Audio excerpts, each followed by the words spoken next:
नमस्कार, मी पंजाब डक. काय झालं, उत्तर महाराष्ट्राकडे काही भागामध्ये पाऊस पडलेला नाही. तर उत्तर महाराष्ट्रातल्या शेतकऱ्याला सांगू इच्छितो की 29 जुलैपर्यंत नंदुरबार जिल्हा, धुळे जिल्हा, नाशिक जिल्हा, चाळीसगाव तालुका, त्याच्यात रावेर, चोपडा, जळगाव जिल्हा, त्याच्यानंतर येवला, नाशिक या भागामध्ये म्हणजे 29 पर्यंत चांगला जोराचा पाऊस पडणार आहे. शेतातून पाणी बाहेर निघणार आहे म्हणून हा अंदाज उत्तर महाराष्ट्रातल्या शेतकऱ्यांना लक्षात येते. त्याच्यानंतर आपण मराठवाड्याकडे बोलू. मराठवाड्याकडे सांगायचं झालं तर लातूर जिल्हा, धाराशिव जिल्हा, बीड जिल्हा, परभणी जिल्हा, जालना जिल्हा, संभाजीनगर, नांदेड, हिंगोली या जिल्ह्यामध्ये 28 पर्यंत चांगला दुपारनंतर जोरानं पाऊस येईल. सरी येत राहतील.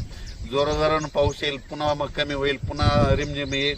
पण 28 तारखेपर्यंत मराठवाड्यामध्ये ह्या 5-7 जिल्ह्यामध्ये पाऊस 28 तारखेपर्यंत चालू राहणार आहे आणि 29 नंतर सूर्यदर्शन होणार आहे.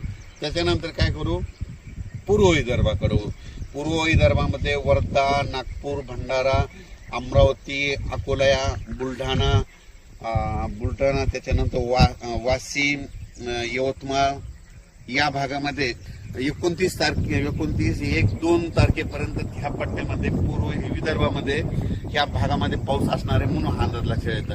विदर्भातला पाऊस जरा 1-2 तारखेपर्यंत तिकडे मुक्कामात राहणार आहे म्हणून विदर्भाच्या शेतकऱ्यांनी हा अंदाज लक्षात येतं. थोडंफार काय होईल, 28-29 नंतर ऊन पडन, पण थोडा पाऊस विदर्भात ते चालूच राहणार आहे म्हणून हा अंदाज लक्षात येतं.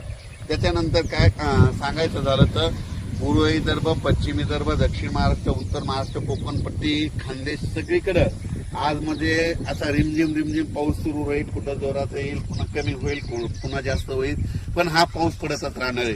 आणि कोकणातला पाऊस मात्र जोरानं पडणार आहे हे म्हणून लक्षात घ्यायचं. अचानक वातावरणात बदल झाला तर लगेच एक मेसेज दिला जाईल. धन्यवाद.